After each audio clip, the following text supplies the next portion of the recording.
அனைவருக்கும் வணக்கம். புவி பரப்பிலிருந்து நீண்ட தொலைவில் இருக்கிற பொருட்களோட தொலைவை எப்படி அளவீடு செய்கிறது அப்படிங்கிறத பற்றி இப்போ நம்ம படிச்சுட்ருக்குறோம். அடுத்தது நம்ம தெரிஞ்சுக்க போகிற விஷயம் ரேடார் துடிப்பு முறை. இதுதான் எர்த் ஸ்டேஷன்னு சொல்கிறது. இங்கேருந்து ரேடியோ வேவ்ஸை என்ன செய்வோம் அப்படின்னா லாங் டிஸ்டன்ஸில் இருக்கிற ஆப்ஜெக்டை நோக்கி பாஸ் பண்ணுவோம். அந்த ஆப்ஜெக்ட் மேலே இன்சிடெண்ட் ஆன ரேடியோ வேவ்ஸ் என்ன ஆகும் அப்படின்னா ஸ்கேட்டர் ஆகும். ஸ்கேட்டர் ஆன அந்த ரேடியோ வேவ்ஸை அகைன் நாம் ரிசீவ் பண்ணுறோம். இதுதான் ரிசப்ஷன். அப்போ டிரான்ஸ்மிஷனுக்கு எவ்வளோ டைம் எடுத்துக்கிச்சு, டிரான்ஸ்மிஷனுக்கு எவ்வளோ டைம் எடுத்துக்கிச்சு, ரிசப்ஷனுக்கு எவ்வளோ டைம் எடுத்துக்கிச்சு. இப்போ ரேடியோ வேவ்ஸ் அப்படின்றது எலக்ட்ரோ மேக்னெட்டிக் வேவ்ஸில் ஒன்று தான். That is nothing but light waves. அப்போ velocity of light in free space or வேக்குமில் பார்த்தீங்கன்னா 3 × 10⁸ மீட்டர் செகண்ட் பவர் -1. இப்போ எவ்வளோ வெலாசிட்டின்றது தெரிஞ்சிருச்சு. Time taken for both transmission and reception எவ்வளோன்னு தெரிஞ்சிருச்சு. இப்போ நேரமும் திசைவேகமும் தெரிஞ்சிருச்சுன்னா நம்ம தொலைவை கண்டுபிடிச்சிடலாம். ஏன்னா velocity is equal to displacement by time. இப்போது டைம் எவ்வளோ டைமுன்னு நம்ம டைமர் எர்த் ஸ்டேஷனில் யூஸ் பண்ணி நோட் பண்ணிக்குவோம். வெலாசிட்டிங்கிறது equivalent to velocity of light because of radio waves also one of the electromagnetic waves that also moving in free space with the velocity of light 3 × 10⁸ metre second power -1. From this distance d is equal to or displacement d is equal to t into v. This only base of radar method. Okay, right. Radar method இல்லைங்களா, radar துடிப்பு முறை. The word radar stands for, underline this, radio detection and ranging. ரேடியோன்னா எந்த radio? Radio அலைகள், சரிங்களா. Radio detection and ranging அதனோட சுருக்கம் தான் யார் அப்படின்னா ரேடாருங்கிற வார்த்தை. A radar can be used to measure accurately the distance of a nearby planet such as Mars. A radar can be used to measure. ரேடாரை நம்ம எதுக்கு பயன்படுத்துகிறோம்? டு மெஷர் அக்யூரேட்லி, அது துல்லியமாக அளவீடு செய்யறதுக்கு பயன்படுத்துகிறோம். The distance of a nearby planet such as Mars. ரேடாரை கொண்டு செவ்வாய் போன்ற புவிக்கு அருகில் உள்ள கோள்களின் தொலைவை நாம் துல்லியமாக அளவீடு செய்ய முடியும். In this method radio waves are sent from transmitters which after reflection from the planet are detected by the receiver. இதை முன்னாடி நான் டயக்ராமில் எக்ஸ்பிளைன் பண்ண ஞாபகம் இருக்கா? ரேடியோங்கிறது ரேடியோ வேவ்ஸை தான் அப்படி சுருக்கமாக சொல்லியிருக்கோம். இந்த முறையில் என்ன பண்ணுறோம் அப்படின்னா ரேடியோ அலைகளை அந்த தொலைதூர பொருளை நோக்கி, குறிப்பாக அந்த கோளில் நோக்கி நம்ம செயல்படுத்துவோம், டிரான்ஸ்மிட் பண்ணுவோம். டிரான்ஸ்மிட் அப்படின்னா பரப்புறது, பரப்பி மூலம் பரப்புவோம். இது ஒரு பெரிய நெட்வொர்க்கு, சரிங்களா. 12th ஸ்டாண்டர்ட் கம்யூனிகேஷன் சிஸ்டமில் இதை பற்றி நம்ம விரிவாக படிக்க போகிறோம். ஃப்ரம் தி டிரான்ஸ்மிட்டர் ரேடியோ அலைகளை பரப்பியிலிருந்து நம்ம வெட்ட வெளியில் அந்த கோளை நோக்கி பரப்பி விடுவோம். அந்த ரேடியோ அலைகள் போய் அந்த கோள் மேலே பட்டு சிதறி என்ன செய்யும் அப்படின்னா எதிரொலிக்கும். அந்த ரிட்டன் வர ரேடியோ அலைகளை நம்ம என்ன பண்ணுறோம், ஒரு ஏர்பான் ரிசீவர் வச்சு டிடெக்ட் பண்ணுறோம், சரிங்களா. By measuring the time interval between the instance of radio waves are sent and received. நான் சொன்ன ஞாபகம் இருக்கா?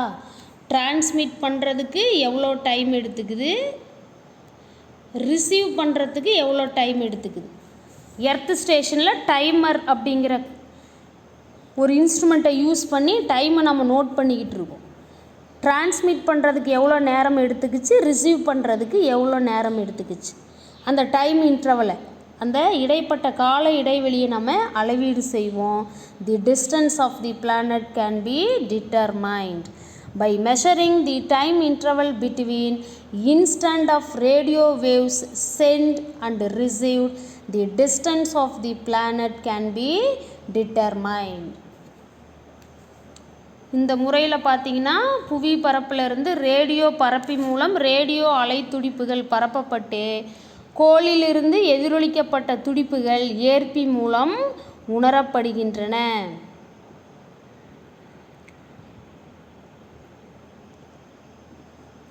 ரேடியோ அலைகளை பரப்பியிலிருந்து அனுப்பப்பட்டதற்கும் ஏற்பியில் பெறப்பட்டதற்கும் இடையேயான நேர இடைவெளி டி அப்படின்னு நம்ம எடுத்துக்கிட்டோம் அப்படின்னா கோளின் தொலைவினை பின்வருமாறு நம்ம கண்டுபிடிக்கலாம். அந்த time interval small D.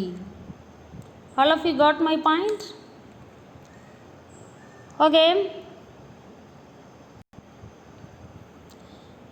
Speed is equal to, இதுதான் ஃபார்முலா குட்டி, velocity is equal to displacement by time. அதான் ஸ்பீடு. ஸ்பீடுங்கிறது ஸ்கேலார் குவான்டிட்டி, வெலாசிட்டினா vector quantity. That's all. Distance travelled by time taken. ஸ்பீடுங்கிறது எதுக்கு equal? Distance travelled by time taken. வெலாசிட்டினா டிஸ்பிளேஸ்மெண்ட்டுன்னு சொல்லணும், ஸ்பீடு அப்படின்னா டிஸ்டன்ஸ்னு சொல்லணும். ஏன்னா வெலாசிட்டிங்கிறது வெக்டார் குவான்டிட்டி, ஸ்பீடு அப்படிங்கிறது ஸ்கேலார் குவான்டிட்டி.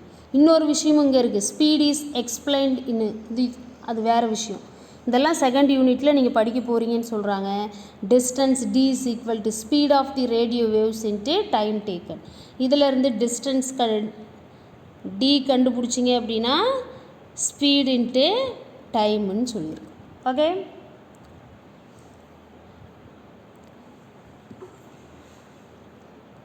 இங்கே டைம் எவ்வளோ இருக்கு? டிரான்ஸ்மிஷனுக்கு டீன்ற டைமு, ரிசப்ஷனுக்கு டீன்ற டைம். எல்லோரும் இது ஒத்துக்கிறீங்களா? ஓகே. அப்போ என்ன செய்யலாம்? டிரான்ஸ்மிஷனுக்கு டீன்ற டைமு, ரிசப்ஷனுக்கு டீன்ற டைமு.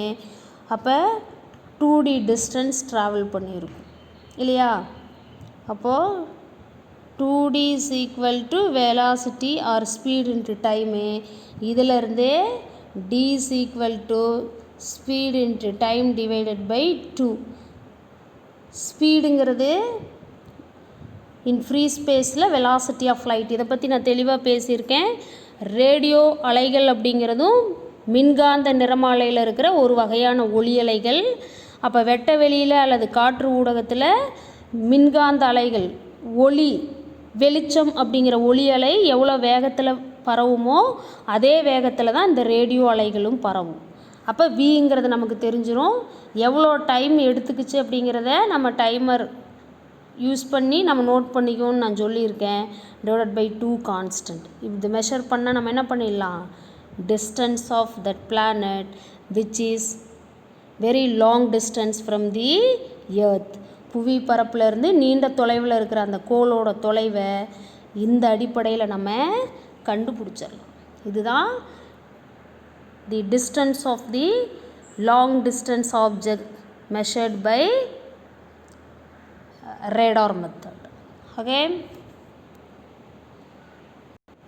இதெல்லாம் உங்களுக்கு தெரிஞ்ச விஷயந்தான். இது ரொம்ப எளிமையாக தான் இருக்கும். Where v is the speed of the radios, radio அலைகளோட வேகம், as t is time taken for the distance covered during forward and backward. ஃபார்வேர்டுங்கிறது டிரான்ஸ்மிஷன் பரப்புறதுக்கு, பேக்வேர்டு அப்படிங்கிறது ரிசப்ஷன் திரும்ப வந்து சேர்றதுக்கு. Path of the radio waves, அது பயணம் செஞ்ச பாதை, ரேடியோ அலைகள் பயணம் செஞ்ச பாதை. It is divided by 2. இதை பயன்படுத்தி நம்ம தொலைவை கண்டுபிடிச்சிடலாம். சரிங்களா?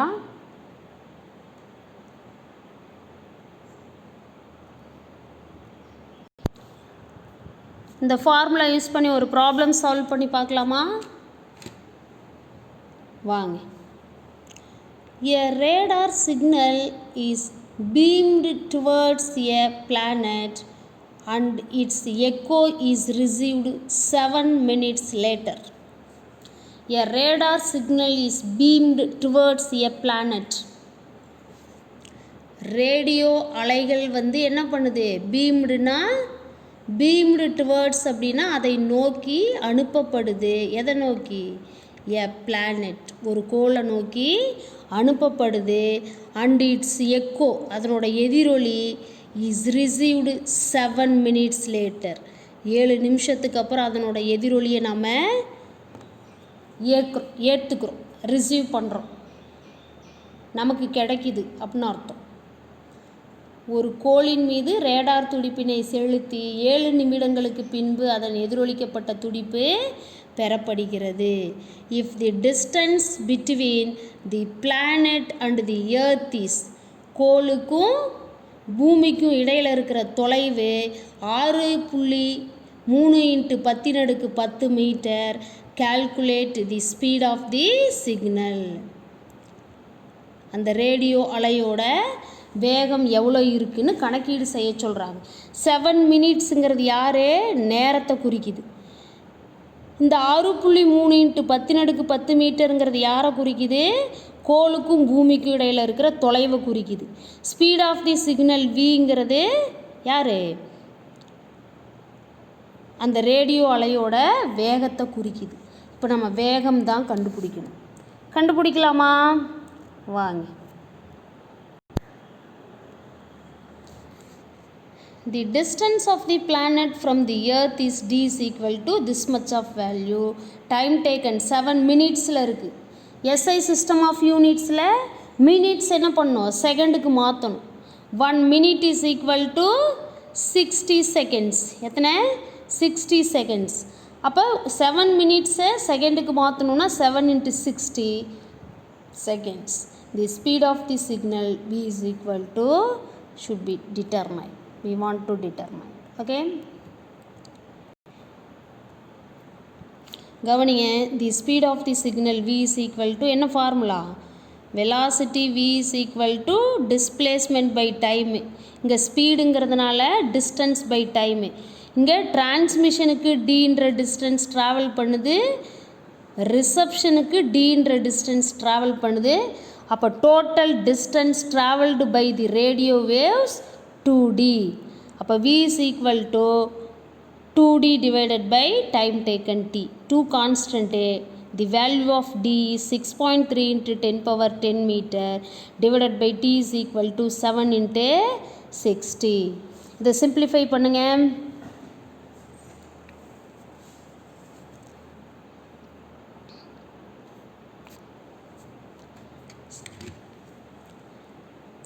டூவையும் 60வும் கேன்சல் பண்ணுங்க. 13 கிடைக்குமா?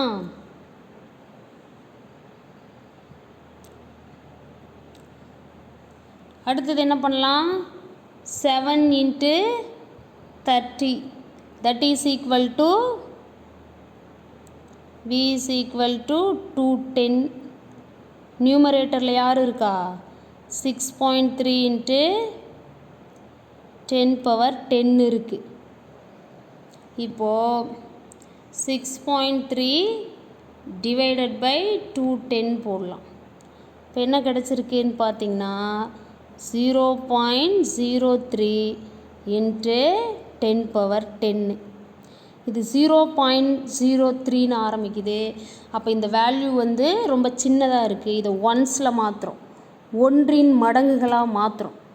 ஒன்றின் மடங்குகளாக மாற்றும்போது என்ன கிடைக்கும்னு சொல்லுங்கள் பார்க்கலாம்.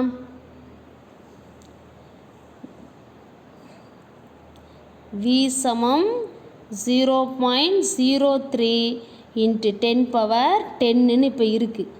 இப்போது ஒன்றின் மடங்காக மாற்றணும்னா டெசிமல் 2 டெசிமல் தள்ளி புள்ளி வைக்கணும். -1 இங்கே வந்தால் -2. அப்போ v is equal to 3 × 10⁻−2 × 10⁻10. Multiples அப்போ பவர் என்ன பண்ணணும்? ஆட் பண்ணணும்.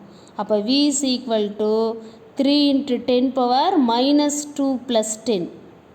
+10ல் -2 போயிடுச்சுன்னா மீதி யார்? 3 × 10⁸ மீட்டர் செகண்ட் பவர் -1 அப்படின்றது யூனிட் ஆஃப் ஸ்பீடு. வேகத்தோட அலகு மீட்டர் செகண்ட் பவர் -1. வெலாசிட்டிக்கும் அதுதான் யூனிட்டு. வெலாசிட்டின்றது ஸ்கேலார் குவான்டிட்டி, ஸ்பீட் அப்படிங்கிறது